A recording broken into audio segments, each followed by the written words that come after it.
welcome back to our Scores Money Money Man. My name is R Square, and today we are doing the remainder of the Week 12 picks. That's right, we had our early special edition Thanksgiving and Black Friday picks. I finished with a record of 500, 2-2. I got 2 games right, 2 games wrong. As was obvious by the upsets to Detroit, and in my upset, I think I picked the upset by Seattle against San Francisco. So those are the 2 that I lost, and obviously Dallas and Miami blew it out of the water. And so both those teams were my 2 wins and my 2 losses. But let's go ahead and jump right in. We're doing rapid fire picks for Week 12. Let's go ahead and get started. Saints Falcons in Atlanta at 1 o'clock. It is wow, what a bad game to open this off. Open this picks video off on. I'm taking Atlanta over New Orleans. I think that maybe Desmond Ridder can kind of prove he is the starting quarterback. Just a little bit. He can get in there, prove he's the starting quarterback between the 2 teams, and I think Atlanta's going to come up with a win over New Orleans. Next up, we have the Burrowless Bengals against Kenny Pickett's Pittsburgh Steelers. No Canada, no more, says Mike Tomlin as he fired back Canada from his staff. And I think Pittsburgh's coming up with a win here against the Burrowless Bengals. I just don't see Bengals winning a single game pretty much without Joe Burrow at under center for them.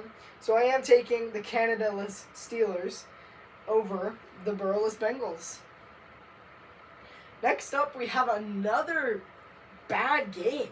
It is the 1-win Carolina Panthers taking on that 3-win Tennessee Titans. Carolina could be the first team to go to 10 losses in this one, and Tennessee's just really trying to find out what's wrong and how to fix it. I honestly don't think it's Mike Vrabel's fault. What's happening in Tennessee, that's kind of more of a offensive problem, and he's not an offensive coach. He's been a defensive coordinator for a long time, and still's a defensive coach. So I think their problems come mostly on offense. But I do think that Tennessee is going to get a little bit of a jump start against Carolina and come up with a win in this one. Next up is the Tampa Bay Buccaneers against the Indianapolis Colts. Baker Mayfield on a bit of a losing streak now for Tampa Bay, as Indianapolis, I have no idea how they're 5-5. I honestly don't know how they're 5-5. But I think they keep it going. I'm taking Indianapolis over the Tampa Bay Buccaneers. Yeah, it's going to be a tight one, but I am taking Indianapolis over Tampa Bay. Next up, we have the New England Patriots against the New England Patriots against the New York Giants. I don't know what I said about Giants. They're not even on until 2 more from now. New England Patriots and New York Giants. I'm taking, wow. I don't know who I'm taking. The Giants have a chance to get their 4th win of the year against a team that doesn't even have an existent offense. I think I'm taking the Giants here. After their game against Washington last week, I know it's not saying much, but it was a win. I think they managed somehow to get another win here, and the Giants don't think they're going to get the number 1 pick with the schedule they got against New England. That's a great way to get the confidence booster for Dayball's squad. I think the Giants going to take the game over New England. Next up, we have the Browns and the Broncos. Dorian Thompson-Robinson led 13 points against the Steelers, Cleveland Browns, against the Russell Wilson hot streak Denver Broncos. They're still in it. Both these teams are still in contention. This could be an interesting game, but the question is, can Denver's offense beat Cleveland's defense? This is probably my big upset pick of the week. I'm taking the Denver Broncos over the Cleveland Browns. I said it. I'm taking the Denver Broncos over the Cleveland Browns. I think Russell Wilson keeps that streak alive. They get over 500 for one of the first times this season. I think the Browns' defense just isn't good enough. They might be good enough to beat whatever offense Pittsburgh was running last week. But their defense only allowed 10 points, but their offense only scored 13. The Browns' defense isn't bad with Patrick Surtain on that side, and of course that linebacker unit and that defensive line unit. That defense led by Vance Joseph and Sean Payton. I think that's a pretty well-coached squad. I'm taking Denver over the Cleveland Browns at the 4:05 window. I must have skipped a game. 1 second.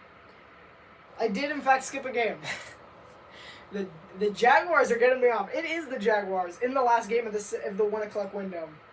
Last game of the 1 o'clock window. It's the Jaguars and the Texans. I'm taking Houston over the Jaguars. I think the Jaguars' hot streak ends now. I think Houston wins this one at home against Jacksonville in an upset. Now moving on to another game of the 4 o'clock window. It is the Los Angeles Rams against the Arizona Cardinals in Kyler Murray's third game back. I haven't seen all that I've needed to see of Kyler Murray, so I'm picking the Rams over the Cardinals. I think the Rams start to crawl their way out of the hole they dug themselves in the first 10 weeks of the season. Next up, we have the Chiefs and the Raiders. Can Antonio Pierce keep the game alive? He was a good linebacker, and he's been a pretty good coach as well.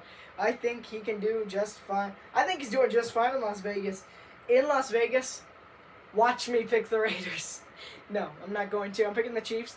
Even though, go ahead and put them on upset alert. Last time I said put them on upset alert was Packers and Lions, and I got that one right. So go ahead and put the Raiders on upset alert. I'm not picking them, but go ahead and put them on the upset alert.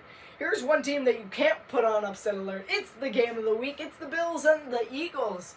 Do not put the Bills on upset alert. Do not put them on pick 'em. Do not do any of that stuff. They will not upset the Philadelphia Eagles. In this one, I'm taking Philadelphia over Buffalo. I don't think there's really any chance. This might be a good game, but the way Buffalo's been playing, I see them going 6-6 easily. I can see them going 6-9 easily. I mean, look at that schedule they have up. They got the Chiefs, the Eagles, and a couple of other good teams that they're taking on in the next few weeks of the season. I'm just not seeing the Bills get many wins until later in the year when the Dolphins start picking up losses. So they might still be in it just because the Dolphins start picking up losses towards the end of the year and the Bills start picking up wins. But during this middle stretch, the Dolphins take a solid 5-game lead pretty easily with their schedule and the Bills' schedule. I just think scheduling-wise, the Dolphins come up with a 4 or 5-game lead really in the middle of the season here in the AFC East. And then at the end of the year, maybe the Bills can try to come back, but it's crucial that they win that last game in Miami for that to happen. Next up, we have Sunday Night Football between AFC juggernauts, the Baltimore Ravens and the Los Angeles Chargers. Only one of these two teams has actually seemed like an AFC juggernaut so far this year, but the Chargers haven't been too far behind. A lot of people are calling for Chargers head coach Brandon Staley to be fired, while the Chargers want him till the end of the season and see if he makes the playoffs. However, if they do miss the playoffs, I doubt we'll be seeing more of Brandon Staley in the future. But I am, of course, taking Baltimore over the Chargers on Sunday Night Football because this year Ravens have just been one step better than every team in the NFL, really. They've just been that much better than Kansas City, that much better than Miami. I would say they're a little bit behind Philadelphia, but mostly because we haven't challenged them to Philadelphia yet. But they can beat Detroit. They can beat Seattle. Those are two of the very good teams in the NFC. Ugh.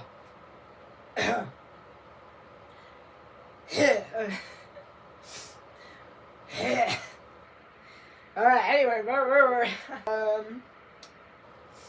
yeah, I'm taking Baltimore. I'm taking the Ravens over the Chargers. Monday Night Football, let's go ahead and get rid of that silence. It's the Bears and the Vikings. I'm taking Minnesota over Chicago. Now, before I sneeze again, I'm taking Minnesota over Chicago. Don't forget to subscribe, hit that notification bell, and we will see you in the next video.